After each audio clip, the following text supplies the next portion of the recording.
Pacific మహాసముద్రంలోని ఆ దేశం గురించి ప్రపంచానికి పెద్దగా తెలియదు. కానీ ఇప్పుడు ఆ దేశం ఎక్కడుందో తెలుసుకునేందుకు అందరూ ఆరా తీస్తున్నారు. ఐపీఎల్ మాజీ చైర్మన్ లలిత్ మోదీకి గోల్డెన్ పాస్పోర్ట్ పౌరసత్వం ఇచ్చినట్లే ఇచ్చి రద్దు చేసింది వనాటు దేశం. అసలు ఈ దేశం ఎక్కడుంది? లలిత్ మోదీకి పౌరసత్వం ఎందుకు ఇచ్చింది? ఎందుకు రద్దు చేసింది? వనాటు దేనికి ప్రసిద్ధి అంటూ అందరూ వెతుకుతున్నారట. ఆ దేశంలో ఏ వ్యాపారం చేసినా పన్నులు కట్టాల్సిన అవసరం లేదు. అందమైన సముద్రం, దట్టమైన అడవులు, జలపాతాలు, ఆహ్లాదకర వాతావరణం వనాటు సొంతం.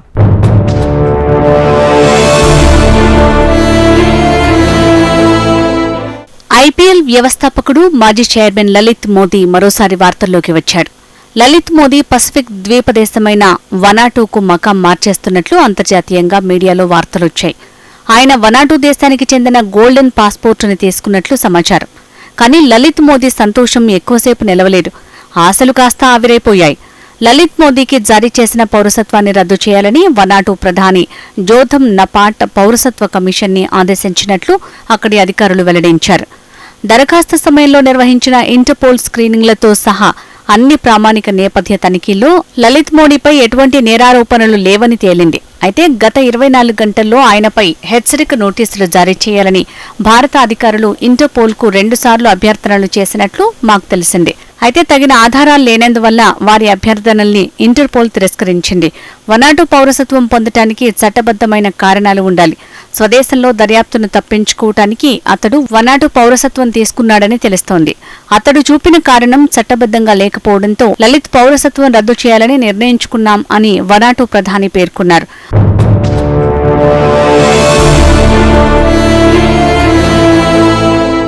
లలిత్ మోడీ ఐపీఎల్ చైర్మన్ గా ఉన్న సమయంలో కోట్లాది రూపాయల్ని లంచంగా తీసుకున్నాడని ఆరోపణలున్నాయి. దీనిపై దర్యాప్తు విభాగాలు కేసులు నమోదు చేసి విచారణ చేపట్టాయి. ఈ విచారణ నుంచి తప్పించుకునేందుకు 2010లో దేశం వీడిన లలిత్ మోడీ ప్రస్తుతం లండన్లో ఉంటున్నాడు. అతన్ని తిరిగి స్వదేశానికి తప్పించేందుకు భారత ప్రయత్నాలు చేస్తున్న విషయం తెలిసిందే. వనాటు పౌరసత్వం పొందిన నేపథ్యంలో తన భారత పాస్పోర్టును అప్పగించేందుకు లండన్లోని రాయబార కార్యాలయంలో ఇటీవల దరఖాస్తు చేసుకున్నాడు లలిత్ మోడీ. దీనిపై విదేశాంగ మంత్రిత్వ శాఖ స్పందిస్తూ దానిని నిబంధనల ప్రకారం అధికారులు పరిశీలిస్తున్నారని పేర్కొంది. అతడిపై ఉన్న కేసును చట్టప్రకారం కొనసాగిస్తామని తెలిపింది. ఒకవేళ ఈ దరఖాస్తును భారత ప్రభుత్వం ఆమోదిస్తే మోడీ లండన్లో చట్టవిరుద్ధంగా ఉంటున్న వ్యక్తి అవుతాడు. ఈ పరిణామాల నేపథ్యంలో వనౌతు ప్రధాని కార్యాలయం నుంచి తాజా ప్రకటన వెలువడటం గమనార్హం. లలిత్ మోడీ స్వదేశంలో దర్యాప్తును తప్పించుకునేందుకే వనాటు పౌరసత్వం తీసుకున్నట్లు స్పష్టమవుతోంది. మరోవైపు తన పౌరసత్వాన్ని రద్దు చేస్తున్నట్లు వనాటు ప్రధాని జోధం నపాట్ ఆదేశించిన క్రమంలో లలిత్ మోడీ ఓ ట్వీట్ చేశారు. వనాటు అందమైన దేశం, స్వర్గంలో ఉంటుంది. మీ పర్యటనల జాబితాలో దీన్ని చేర్చాల్సిందే. అక్కడ దిగిన ఫోటోలను పోస్ట్ చేశాడు. స్వర్గం ఎలా ఉంటుందో ఎవరికి తెలుసు, ఎవరో వర్ణిస్తే గాని ఊహించుకోవడం తప్పించి. ఒకవేళ అది భూమి మీద గనుక ఉంటే అది అచ్చం వనాటులాగే ఉంటుందని లలిత్ మోడీ అంటున్నారు. ఆయనకు జారీ అయిన పౌరసత్వాన్ని రద్దు చేయాలని వనాటు ప్రధాని పేర్కొన్న కొన్ని గంటలకే సోషల్ మీడియా వేదికగా లలిత్ మోడీ పోస్టులు పెట్టడం గమనార్హం. ఈ ట్వీట్ కూడా ఎంతో వైరల్ అయిపోయింది. దీంతో నెటిజన్స్ ఆయన కామెంట్ సెక్షన్లో సరదా కామెంట్లు చేస్తున్నారు. ఈ క్రమంలోనే వనాటు దేశం గురించి, అక్కడి అందాల గురించి ఆరా తీస్తున్నారు.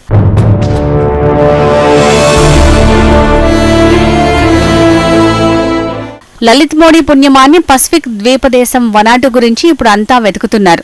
ఉత్తర ఆస్ట్రేలియాకు 1750 కిలోమీటర్ల దూరంలో దక్షిణ పసిఫిక్ మహాసముద్రంలో ఉంది ఈ ద్వీపదేశం. మొత్తం 83 చిన్న చిన్న ద్వీపాల సముదాయంగా వై ఆకారంలో ఉంది దేశం. ఇందులో 65 ద్వీపాల్లో మాత్రమే ప్రజలు జీవిస్తున్నారు. ఎఫెట్ ఐలాండ్లో ఉండే పోర్టు విల్లా నగరం ఆ దేశ రాజధాని. పశ్చిమంగా ఫిజీ దేశం, ఇతర దిక్కుల్లో సాలమాన్ ద్వీపాలు, న్యూ కాలెడోనియా ఉన్నాయి. వనాటు ఒకప్పుడు బ్రిటిష్ ఫ్రెంచ్ సంయుక్త పాలనలో ఇది బానిస దేశంగా ఉండేది. 1980 జూలై 30న వనాటు స్వాతంత్ర్యం పొందింది. Currency Vanuatu vatu. ప్రస్తుత జనాభా దాదాపు 3.5 లక్షలు. దేవుడితో మేం నిలబడతాం అనేది ఆ దేశపు నినాదం. వనాటులో ఈ భూమి మీద ఎక్కడా కనిపించని జీవజాతులు కనిపిస్తాయి. వృక్ష జంతు సంపద అత్యంత అరుదైంది. ఎటు చూసినా దట్టమైన అడవులు, జలపాతాలు, అందమైన సముద్రం, నిర్మానుష్యమైన తీరాలు, కొన్ని ద్వీపాల్లో లాగూన్లు, ఓ ప్రత్యేకమైన అనుభూతిని పంచుతాయి. సహజ సౌందర్యం, జీవ వైవిధ్యం వనాటూను ప్రపంచ పర్యాటక జాబితాలో పారడైజ్ ఆఫ్ ది ఎర్త్ గా నిలబెట్టాయి. వనాటూలో ఎన్నో అగ్నిపర్వతాలున్నాయి. వీటిలో కొన్ని క్రియాశీలకంగా కూడా ఉన్నాయి. సంవత్సరంలో సుదీర్ఘంగా వేసవి వాతావరణంతో పొడిగా ఉంటుంది అక్కడ. అయితే నవంబర్, ఏప్రిల్ మధ్య వర్షాలు, తుఫాన్లు సంభవిస్తుంటాయి. పసిఫిక్ రింగ్ ఆఫ్ ఫైర్ లో ఉండటం మూలంగా భూకంపాలు శరామామూలుగా మారాయి. అయితే కిందటి ఏడాది డిసెంబర్లో 7.3 తీవ్రతతో వచ్చిన భూకంపం ఈ దేశానికి తీవ్ర నష్టం కలిగించింది. ఈ భూకంపంలో 14 మంది చనిపోగా 265 మంది తీవ్రంగా గాయపడ్డారు.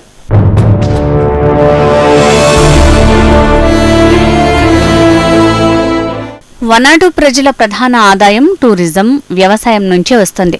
అక్కడి జనాభాలో 80% వ్యవసాయమే చేస్తుంటారు.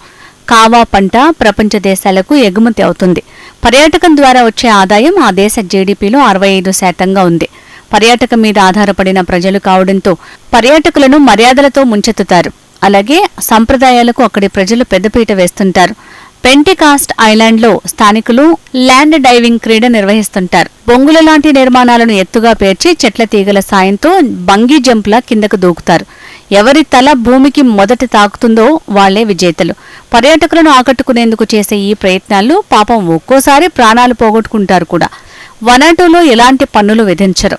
అక్కడ వ్యాపార సంస్థను రిజిస్టర్ చేసుకుని దేశం బయట నుంచి ఆదాయాన్ని పొందినా ఎలాంటి ఇబ్బంది ఉండదు.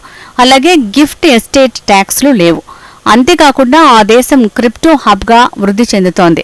స్థానికంగా, అంతర్జాతీయంగా వచ్చే ఆదాయంతో సంబంధం లేకుండా దేనిపైనా అక్కడ ఆదాయ పన్ను ఉండదు. దీర్ఘకాలిక లాభాలపై పన్ను కూడా ఉండదు. ముఖ్యంగా స్టాక్స్, రియల్ ఎస్టేట్ వంటి వ్యాపారాలు చేసేవారికి ప్రయోజనకరంగా ఉంటుంది. అదే టైంలో వనాటూ ఆర్థిక నేరాలకు అడ్డా కూడా. మనీ లాండరింగ్కు సంబంధించిన చట్టాలు కూడా అక్కడ బలహీనంగా ఉండటమే ప్రధాన కారణం.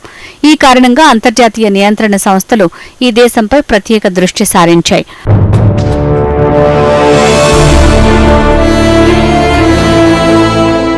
వనాటూ పైకి అందమైన దేశంగా కనిపిస్తున్న తెర వెనుక మాత్రం ఆర్థిక నేరాలతో పాటు డ్రగ్స్, ఆయుధాల అక్రమ రవాణాలకు ఇది అడ్డాగా మారింది.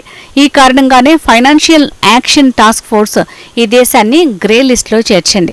అలాగే 2017లో వెలుగు చూసిన పారడైజ్ పేపర్స్ లీక్ అక్కడి అక్రమ సంబంధ వ్యవహారాలను బయటపెట్టింది.